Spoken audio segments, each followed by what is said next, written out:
ETV news కి స్వాగతం. ఆంధ్రప్రదేశ్లో ఇసుక తవ్వకాలపై జాతీయ హరిత ట్రైబ్యునల్ ఎన్జీటీ ఇచ్చిన ఉత్తర్వులు ఉల్లంఘిస్తే కేసులు నమోదు చేసి క్రిమినల్ చర్యలు చేపట్టాలని సుప్రీంకోర్టు ఆదేశాలు జారీ చేసింది. ఇసుక తవ్వకాలకు సంబంధించి ఎన్జీటీ తీర్పులోని ప్రతి అంశాన్ని అమలు చేయాల్సిందేనని తేల్చి చెప్పింది. ఈ మేరకు ఆంధ్రప్రదేశ్లో ఇసుక తవ్వకాలపై తనిఖీలకు మార్గదర్శకాలను సుప్రీంకోర్టు విడుదల చేసింది. ఇసుక తవ్వకాలపై తరచుగా తనిఖీలు చేయాలని కేంద్ర పర్యావరణ శాఖను ఆదేశించిన కోర్టు ఈ తనిఖీలపై సమాచారాన్ని ఏపీ అధికారులకు ఇవ్వాల్సిన అవసరం కూడా లేదని స్పష్టం చేసింది. ప్రతి జిల్లాలో పోలీస్ అధికారులతో కమిటీ ఏర్పాటు చేయాలన్న కోర్టు ఫిర్యాదుల స్వీకరణ పరిష్కారం కోసం ప్రత్యేక వ్యవస్థ ఏర్పాటు చేయాలని ఆదేశించింది. టోల్ ఫ్రీ నెంబర్, ఈమెయిల్ ఏర్పాటు చేసి ఇసుక అక్రమ తవ్వకాలపై ఫిర్యాదుల్ని వాటికి పంపొచ్చు అనే అంశానికి విస్తృత ప్రచారం కల్పించాలని తెలిపింది. ఈ అంశంపై జరిగిన విచారణలో సుప్రీం ఆదేశాలను ఉల్లంఘించి ఇసుక తవ్వకాలకు యంత్రాలు వాడారని కేంద్ర పర్యావరణ శాఖ కోర్టు దృష్టికి తెచ్చింది.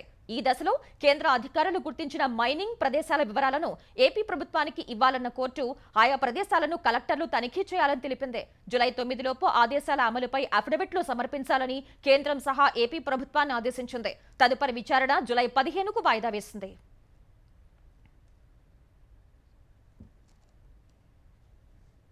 చంద్రగిరి తెలుగుదేశం అభ్యర్థి పులివర్తి నానిపై హత్యాయత్నం కేసులో పోలీసులు పురోగతి సాధించారు. ప్రధాన నిందితులు భానుకుమార్ రెడ్డి, గణపతి రెడ్డితో పాటు మరో 11 మందిని అరెస్ట్ చేశారు. 13 మందికి తిరుపతి ఏడీజే కోర్టు 14 రోజులు రిమాండ్ విధించింది. నిందితులందరినీ చిత్తూరు సబ్ జైలుకు తరలించారు. పులివర్తి నానిపై పోలింగ్ మరుసటి రోజే హత్యాయత్నం జరిగింది. పద్మావతి మహిళా వర్సిటీలో స్ట్రాంగ్ రూమ్ పరిశీలనకు వెళ్లిన నానిపై వైకాపా మూకలు దాడికి తెగబడ్డాయి. పులివర్తి నానిపై మారణాయుధాలతో దాడి చేశారు. ఈ ఘటనలో త్రుటిలో ప్రాణాపాయం నుంచి పులివర్తి నాని తప్పించుకోగా ఆయన భద్రతా సిబ్బంది తీవ్రంగా గాయపడ్డారు. ఆంధ్రప్రదేశ్లో పోలింగ్ అనంతరం హింస కొనసాగుతూనే ఉంది. ప్రశాంతంగా ఉండే విశాఖలో వైకాపా రౌడీలు చెలరేగిపోయారు. తెలుగుదేశానికి ఓటు వేశారంటూ విశాఖ నూకాలమ్మ ఆలయం వద్ద ఒక ఇంట్లో 2 మహిళలు యువకుడిపై విచక్షణారహితంగా దాడి చేశారు. వైకాపా మూకల దాడిలో 3కి తీవ్ర గాయాలు కాగా వారికి కేజీహెచ్లో చికిత్స అందిస్తున్నారు. దాడికి పాల్పడ్డ 2ని కంచర్పాలెం పోలీసులు అదుపులోకి తీసుకున్నారు. సార్వత్రిక ఎన్నికలకు పోలింగ్ రోజు మరుసటి రోజు ఉద్రిక్త పరిస్థితులు ఏర్పడిన పల్నాడు జిల్లా మాచర్లలో 144 సెక్షన్ కొనసాగుతోంది. మాచర్ల ప్రధాన మార్గాల్లో కవాతు నిర్వహించిన పోలీసులు చాలా చోట్ల బ్యారికేడ్లు పెట్టి వాహనాలను తనిఖీ చేస్తున్నారు. మాచర్లలో 144 సెక్షన్ ఉన్నందున ఎవరూ దుకాణాలు తెరవలేదు. మరోవైపు మాచవరం మండలం పిన్నెల్లి గ్రామంలో వైకాపా నేతల ఇళ్లలో నాటు బాంబులు, పెట్రోల్ బాంబుల్ని పోలీసులు గుర్తించారు. ఇక్కడ ఎన్నికల అనంతర హింసపై విచారణకు వెళ్లిన పోలీసులు అందుకు బాధ్యుల్ని అదుపులోకి తీసుకునేందుకు ప్రయత్నించారు. ఈ క్రమంలో తనిఖీలు చేస్తుండగా వైకాపా గ్రామస్థాయి నాయకుల ఇళ్లలో బాంబులు లభించాయి. ఈ బాంబుల్ని పోలింగ్ రోజు విధ్వంసం సృష్టించేందుకే సిద్ధం చేసినప్పటికీ పోలీసుల ముందస్తు హెచ్చరికలతో వాటిని బయటకు తీయలేకపోయారని తెలుస్తోంది. అయితే పోలింగ్ జరిగిన మరుసటి రోజు ఘర్షణలపై విచారణ కోసం వెళ్లిన పోలీసులు బాంబులను గుర్తించారు.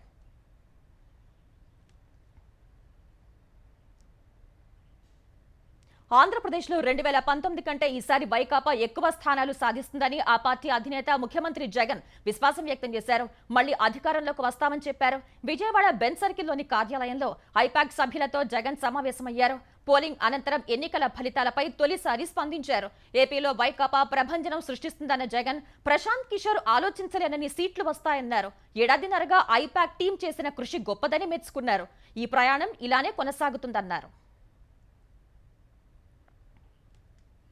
తెలంగాణలో 2014 నుంచి జరిగిన విద్యుత్ కొనుగోలు తదితర అంశాలపై విచారణ జరుపుతున్న జస్టిస్ ఎల్ నరసింహారెడ్డి నేతృత్వంలోని కమిటీ బహిరంగ ప్రకటన చేసింది. 2014 నుంచి విద్యుత్ కొనుగోళ్లపై అవగాహన ఉన్నా, సాక్ష్యాలు వివరాలు ఉన్నా 10 రోజుల్లో తెలపాలని కమిషన్ ఓ ప్రకటనలో తెలిపింది. 2014లో బహిరంగ పోటీ బిడ్డింగ్ ప్రక్రియను అనుసరించకుండా నామినేషన్ ప్రాతిపదికన ఇచ్చిన ఆదేశాలపై సమాచారం ఇవ్వాలని కమిషన్ కోరింది. ఛత్తీస్గఢ్ నుంచి విద్యుత్ సేకరణకు సంబంధించి వివరాలు తెలిస్తే చెప్పాలని సూచించింది. 1000 మెగావాట్ల కాంట్రాక్టెడ్ కెపాసిటీపై అంచనా ఆధారంగా ఇచ్చిన ఆదేశాలపై సమాచారం ఇవ్వాలని కమిషన్ కోరింది. అత్యంత ప్రభావవంతమైన సూపర్ క్రిటికల్ టెక్నాలజీ కాకుండా సూపర్ సబ్ క్రిటికల్ టెక్నాలజీతో మణుగూరు వద్ద Bhadradri thermal power station BTPS స్థాపనకు ఎందుకు అనుమతించారో చెప్పాలని కమిషన్ పేర్కొంది.